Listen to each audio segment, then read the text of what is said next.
Sejak kejadian tabrakan itu, aku selalu dihantui oleh mimpi buruk. Selalu saja tiap malam aku tersentak bangun karena mimpi-mimpi yang mengerikan itu.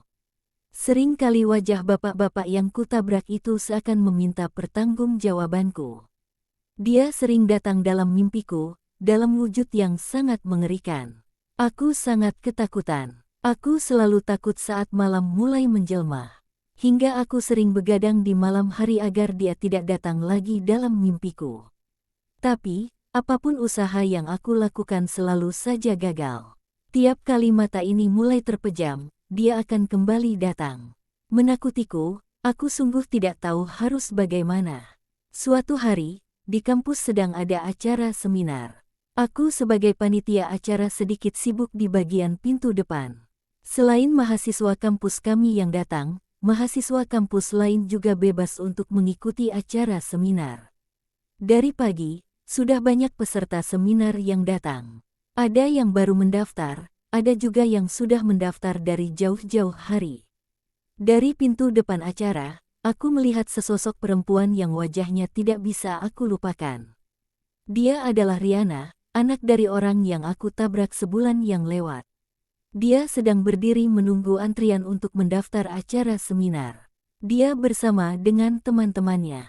Sepertinya dia sudah mulai ceria. Sesekali aku lihat wajahnya tersenyum ceria saat menanggapi teman-temannya bicara. Dia memasuki ruang seminar. Aku segera berlari ke meja pendaftaran. Melihat nama perempuan itu serta alamatnya.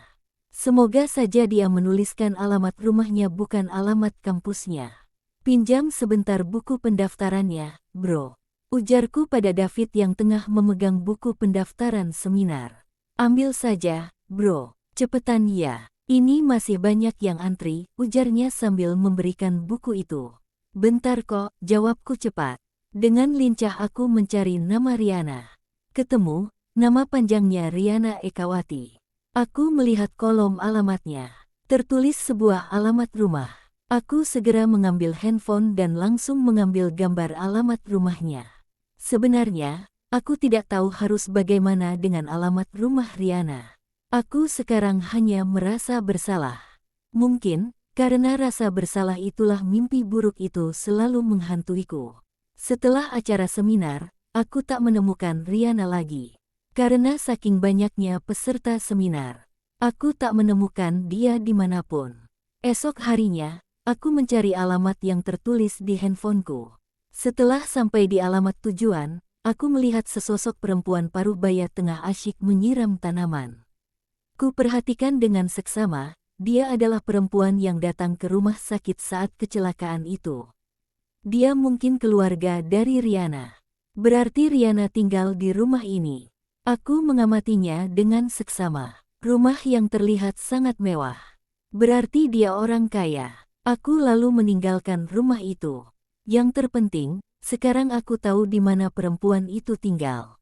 Sejak mengetahui di mana perempuan itu tinggal, aku jadi sering mengikutinya diam-diam. Mengamati kehidupan sehari-harinya. Kadangkala, saat dia ngumpul dengan teman-temannya di sebuah kafe, aku juga ikutan duduk tidak jauh dari mereka. Aku memperhatikannya. Derayan tawa cerianya dengan teman-temannya seperti obat bagiku. Rasa bersalah di hatiku sedikit terobati jika melihat senyum cerianya. Dia sangat cantik, dengan tubuh tinggi semampai. Rambutnya yang lurus sebahu menambah keindahan tekstur wajahnya. Di malam hari, kala mimpi buruk itu datang menghantuiku, aku akan membayangkan wajah ceria Riana. Senyumannya seperti obat bagiku. Tiap hari, aku usahakan untuk selalu memantau aktivitasnya. Walau dari kejauhan, sampai-sampai aku hafal apa yang dia lakukan setiap keluar dari rumahnya. Jadwal dia masuk dan keluar kampus. Kapan dia pergi dengan teman-temannya. Rasanya menyenangkan melihat aktivitasnya. Bahkan aku hafal makanan dan minuman apa yang akan dia pesan saat duduk-duduk di sebuah kafe. Selama itu, aku belum pernah melihatnya pergi dengan seorang laki-laki.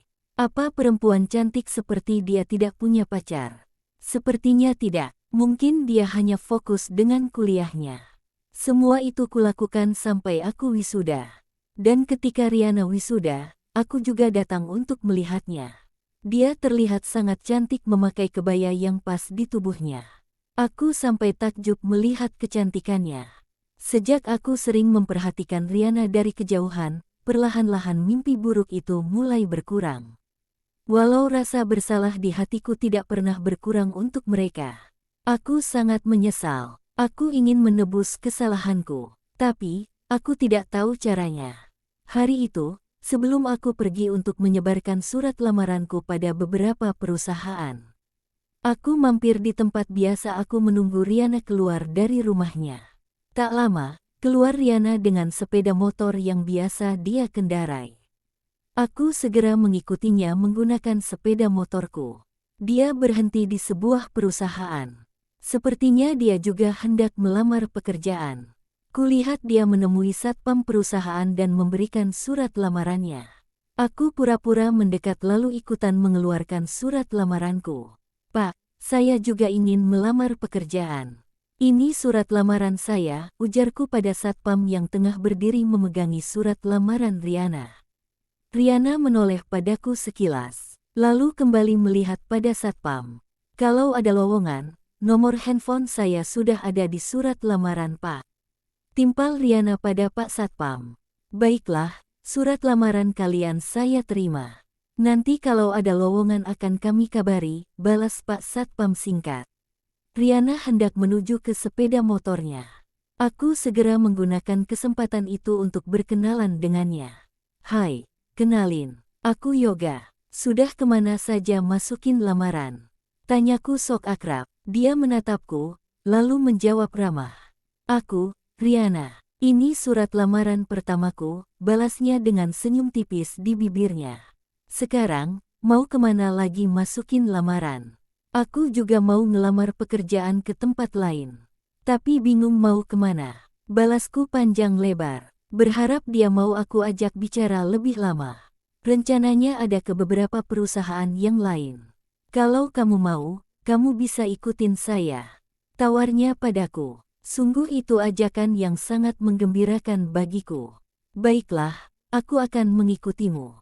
Terima kasih sudah mau berbagi," ujarku ramah. Dia lalu melajukan sepeda motornya. Aku mengiringi dari belakang. Ternyata dia memang perempuan yang ramah. Dengan mudahnya dia menawarkan bantuan padaku. Setelah mengantarkan surat lamaran pada beberapa perusahaan, aku lihat dia sudah sangat kelelahan. "Gimana kalau kita cari makanan dulu?" tawarku padanya. "Baiklah, aku juga lapar," jawabnya sambil menaiki sepeda motornya. Dia berhenti di sebuah kafe. Aku juga mengikutinya, lalu mengiringinya memasuki kafe. Setelah memesan minuman, kami lalu ngobrol ringan. "Kamu juga baru wisuda ya?" tanyaku sok akrab, padahal aku juga tahu dia baru wisuda. "Iya, baru 2 minggu yang lewat."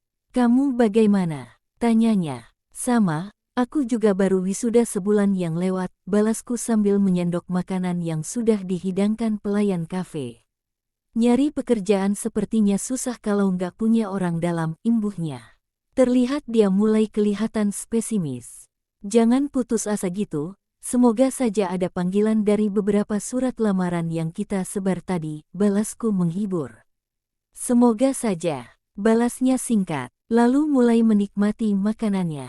Aku sedikit heran dengannya, dia tinggal di rumah yang sangat mewah. Aku juga sering melihat pamannya keluar ketika hendak pergi bekerja. Sepertinya dia mempunyai jabatan yang tinggi terlihat dari tampilan pakaiannya saat pergi bekerja. Kenapa dia susah payah mencari pekerjaan? Kenapa tidak meminta tolong saja pada pamannya? Tapi aku tak menanyakan itu.